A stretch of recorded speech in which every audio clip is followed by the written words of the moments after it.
On the morning of October 25, 1944, a young officer stood on the bridge of his ship and looked at the horizon.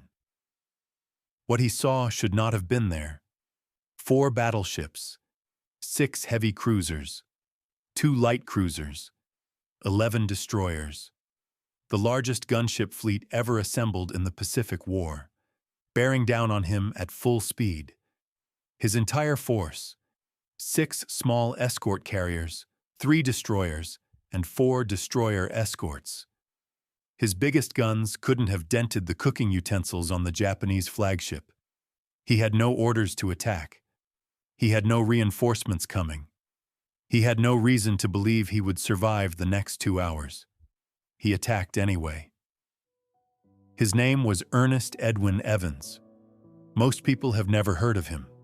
They should have. Ernest Evans was born in 1908 in Pawnee, Oklahoma, the son of a poor family with Cherokee and Creek ancestry. Oklahoma in 1908 was not a place that opened many doors for a Native American boy with no money and no connections. Evans opened his own. He enlisted in the United States Navy in 1926 at 18 years old. After 13 months of service, he earned his appointment to the Naval Academy at Annapolis, a pathway almost no one from his background had ever walked. His classmates called him the Chief, not as an insult, as a mark of respect. He had a natural authority about him, a quiet intensity that made people want to follow him. He graduated. He rose through the ranks. He became one of the Navy's most respected young officers. And on October 27, 1943, exactly 1 year before the battle that would define his life, Ernest Evans became the commanding officer of a brand new destroyer, the USS Johnston. At the commissioning ceremony, he gathered his crew on deck and told them something that none of them would ever forget. "This is going to be a fighting ship. I intend to go in harm's way, and anyone who doesn't want to go along had better get off right now." Nobody got off. To understand what happened on October 25, 1944, you need to understand what was at stake. American forces had just landed on the island of Leyte in the Philippines, one of the most critical operations of the entire Pacific War.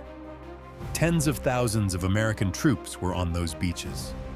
Hundreds of supply ships and landing craft were in the bay. The Japanese knew that if America secured the Philippines, the war was effectively over for them. So they devised a desperate, complex plan to destroy the American fleet at Leyte Gulf. It involved multiple forces converging from different directions, designed to draw the main American fleet away from the landing beaches, leaving them exposed. It almost worked. Admiral Halsey, commanding the main American battle fleet, took the bait. He raced north with his carriers and battleships, chasing a Japanese decoy force, leaving the waters south of San Bernardino Strait completely unguarded. Into that unguarded gap sailed Vice Admiral Takeo Kurita's center force, 4 battleships, among them the Yamato, the largest, most powerful battleship ever built. Her main guns fired shells the size of a Volkswagen. A single salvo from the Yamato could sink almost anything in the American Navy. And between that fleet and the American landing beaches at Leyte, where tens of thousands of soldiers were completely exposed, stood only Taffy 3, 6 small escort carriers built on cargo ship hulls, 3 destroyers, 4 destroyer escorts. One of those destroyers was the USS Johnston. One of those destroyers was Ernest Evans. At 6:47 in the morning, the Johnston's lookouts spotted something on the horizon. Pagoda-style masts, the unmistakable silhouette of Japanese warships. Within minutes, shells began to fall around the American ships. Enormous colored splashes as the Japanese used dye-marked rounds to track their targeting. Red, yellow, green, purple, Rear Admiral Clifton Sprague, commanding Taffy 3, immediately ordered his carriers to run east, laying smokescreens, launching every aircraft they had with whatever ordnance was available. Bombs, torpedoes, depth charges, anything. It was not a plan. It was a desperate prayer for time. Evans didn't wait for orders. He turned the Johnston hard to port, directly toward the Japanese fleet, and ordered full speed ahead. On a destroyer closing on a battleship, the math is simple and brutal. The Yamato's 18-inch guns could fire a shell accurately at ranges of over 26 miles. The Johnston's 5-inch guns had an effective range of about 9 miles. Against a battleship's armor, they would barely scratch the paint. Evans knew this. He attacked anyway. What happened next became one of the most extraordinary 30 minutes in naval history. Evans drove the Johnston directly into the teeth of the Japanese fleet, taking on cruisers and destroyers with his 5-inch guns, firing so rapidly that Japanese sailors believed they were facing an American heavy cruiser. At a range of about 10 miles from the largest Japanese ships, Evans ordered his torpedo crew to fire.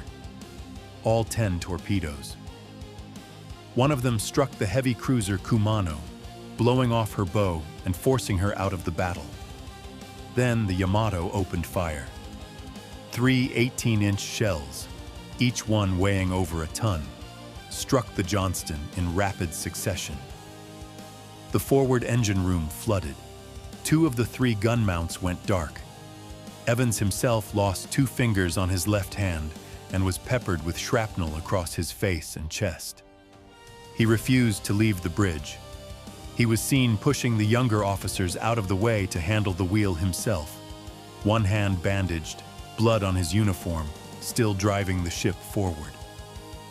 For the next 2 hours, the Johnston did something that has no rational explanation.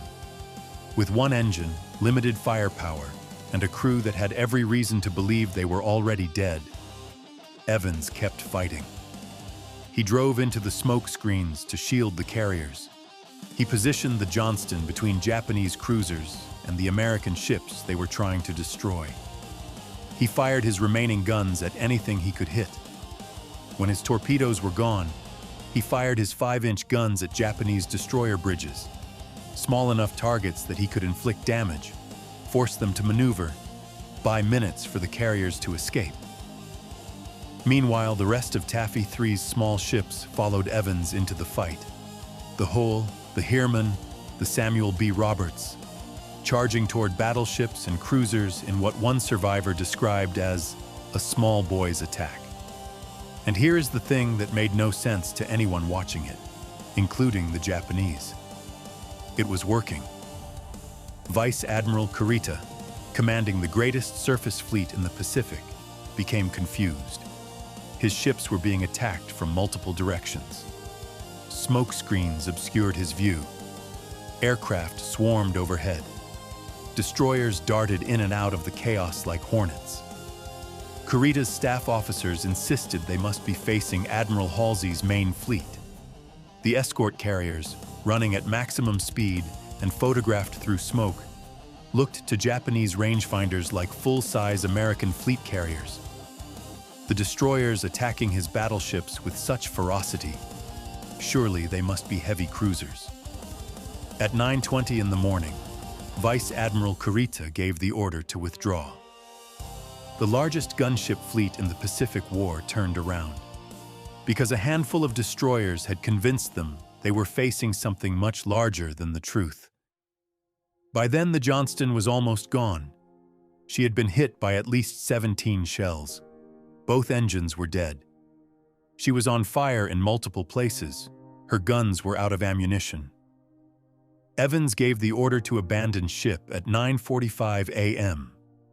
He was last seen on the fantail, the rear deck of a sinking ship, still shouting orders, still trying to direct his crew to safety.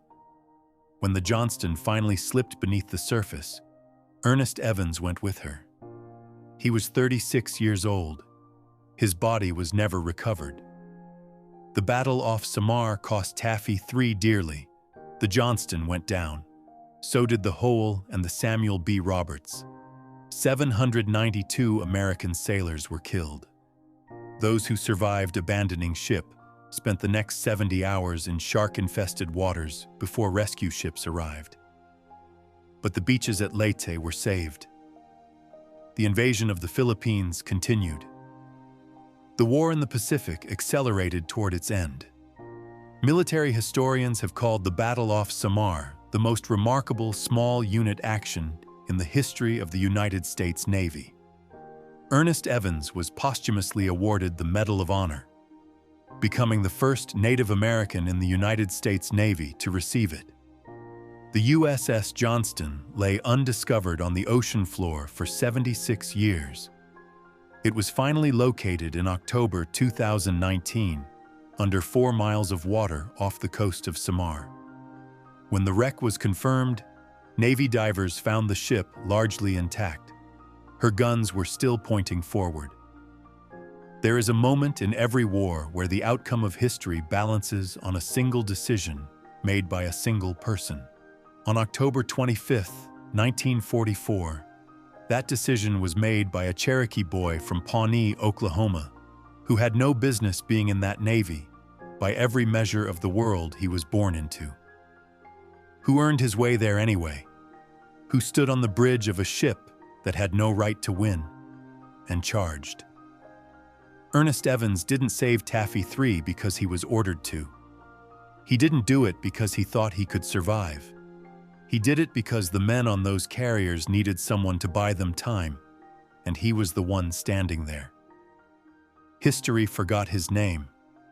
You're living in the world he helped preserve.